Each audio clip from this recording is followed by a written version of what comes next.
God just spare one lady life as she sustained serious injury for kidnappers hand as them attack this lady for Lagos. Dem talk say this girl she dey comot na there she come order Bolt ride. Una know Bolt na wey dey just be like Uber. Na there she go order this thing say and she dey comot around 8 p.m. This girl dey go Lekki. Na there I come dey wonder, abeg where you dey go by 8 p.m? You wey be lady wey you know say the country no dey safe. Na there you come decide say 8 wey dey for night na that time you come decide say you wan comot. But anyway, this lady talk say as they dey go na there some people come double cross them some people dem dey carry wetin dey even call am black Toyota Matrix. Na there they come block them for road. Say as e be they even stab the Bolt rider. Make una watch video of as they take turn this girl from slay queen to beauty beast. Make una see as they change her face.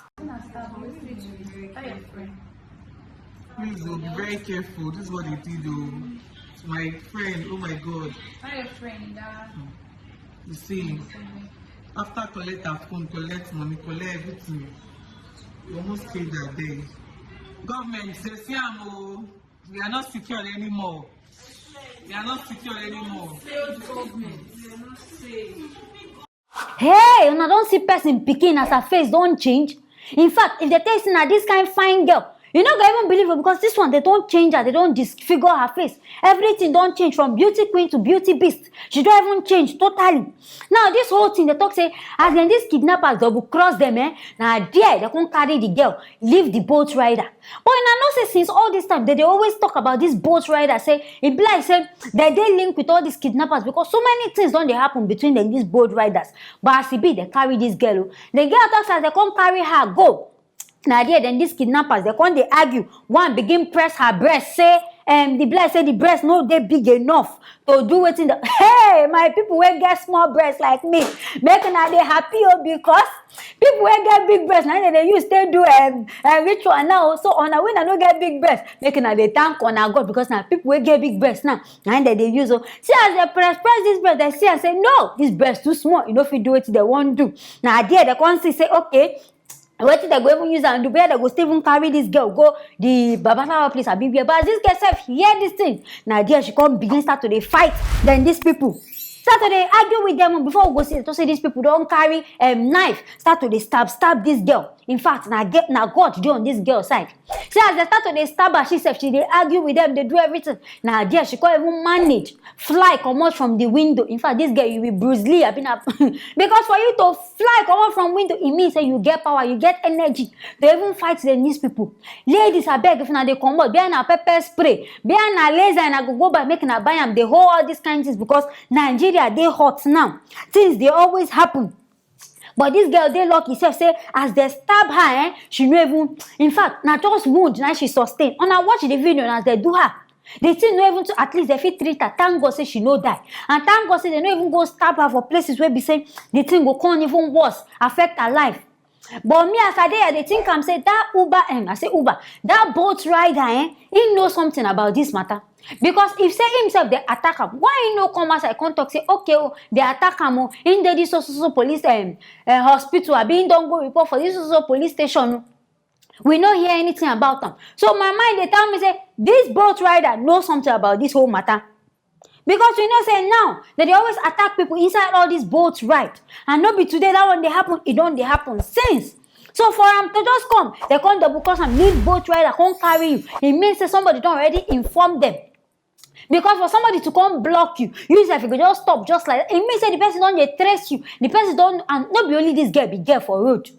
They see other girls who they go fit carry as they find person maybe saying a big breast. They don't see any big breast girl. Now this girl wey still come get small breast and they come it means say somebody don't inform them as this thing they go. My people if they come outside they enter in the house back making they need that they thank God because Nigeria no they safe again making they prepare making they whole things the way they kidnap people and this one will even come happen for Lekki almighty Lekki where be say all these rich people there.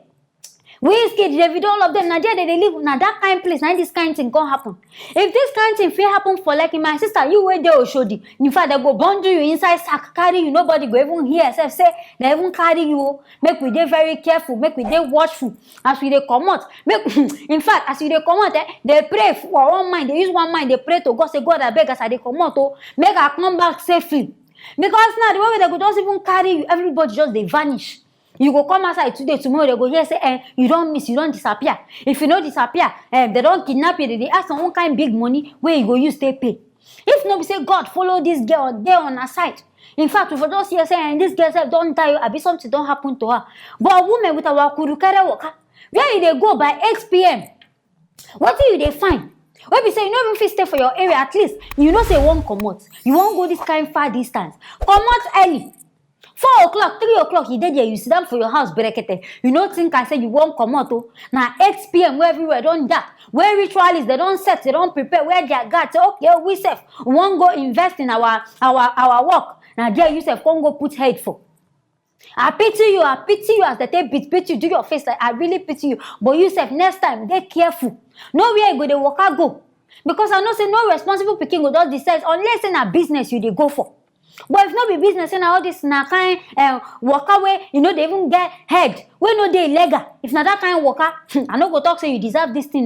No, I no go talk because I really pity you. If say now my fellow person they do this kind of thing, he go pay me. But next time, they careful, they watchful. As they come out, inform people say, now here you they go. Anywhere where they go, ask God, oh God, I beg as they come out, oh, see me through. Even some people say they pray, but they still they carry them. So make we just be careful. Now this kind of matter now happen. No, I want to make her bring her, making herself using her eye. See what thing they really happen for this our Obodo Nigeria. And it's way in a film. Making her not forget to write up for the comment section. Making her not forget to like, share, and also subscribe to this channel. I'll see you guys in the next video. Indian police don't go bust one Nigerian man because of say wetin this man they involved in kidney racket. That means in they sell kidney and in they buy kidney. This person wey im name na Adudim Obina, our Igbo brothers. Una know they carry last. Anywhere where money dey, una eye don chook go for that place. They talk say the Bengaluru police now raid this man house. So see as this man don't even see say police don't they come now. There him begin rush go they delete everything where they go use they implicate them, him delete them. And you know what they surprise me? They say this man, in they do this business on a legit level. So he go come social media post say in they sell kidney and any organ. I can't they wonder say I think say this thing not even they legit. If you post this kind of thing online, I think say normally all these Facebook people now go report a bit, now go cancel this one. But they thought say this man, he go post and normal and people they always come to them. I can't people say when they do this business, now no get sense. Because they thought say this man don't scam so many people. So I call the surprise, they go call you say, okay, come sell your kidney. You don't go collect money, I be how you they take one. That means person go come donate some kidney down first before you contact say, auntie, tomorrow now go. When you say your kidney don't already die, finish. Some people don't even get sense at all. Because I know they even understand how they take scam person for this kind of matter.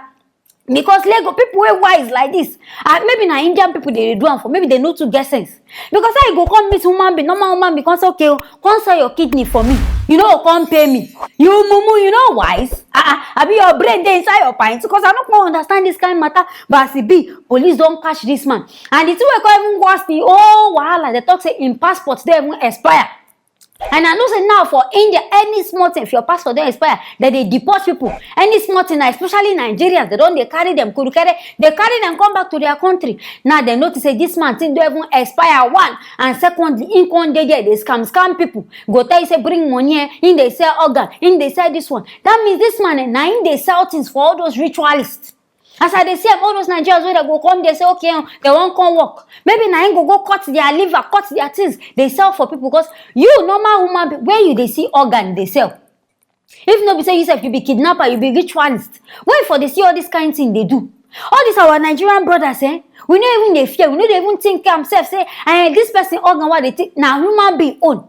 Now go keep and put for fridge, like say now ice cream, now put for fridge, go they sell for person. Now wow, but I like this Indian police, they don't carry this matter, put for hand because I can't hear say the police talk say they won't carry and come back Nigeria. Which kind of Nigeria that they carry and come to? Where we would even get plenty killers. In fact, we don't even need this kind of man. Where Nigeria where they won't carry and come? Because in Nigeria said you know even they unless in a UAR and I won't carry and go. And this UAR said we just even start out. I beg we like them as they peaceful. We don't want wahala. Indian people, we don't need this kind man because what thing they bring bad person can't give us for. Ghana people, I beg on one time, I be Kenyan people. Make we dash am to una because we don't get anything we want is am do. We don't get so many killers for our side. So as the matter be, if like say we go dash on anybody we want to make and tell us for the comment section, maybe we carry and can't give on now. We don't need bad people again. For Nigeria, their matter don't tire us. As I say this matter now, I say make I bring am making ourselves using our ear, hear what thing they happen. Anything way I feel, making a write down for the comment section, making a no don't forget to like, share, and also subscribe to this channel. I will see you on for our next video.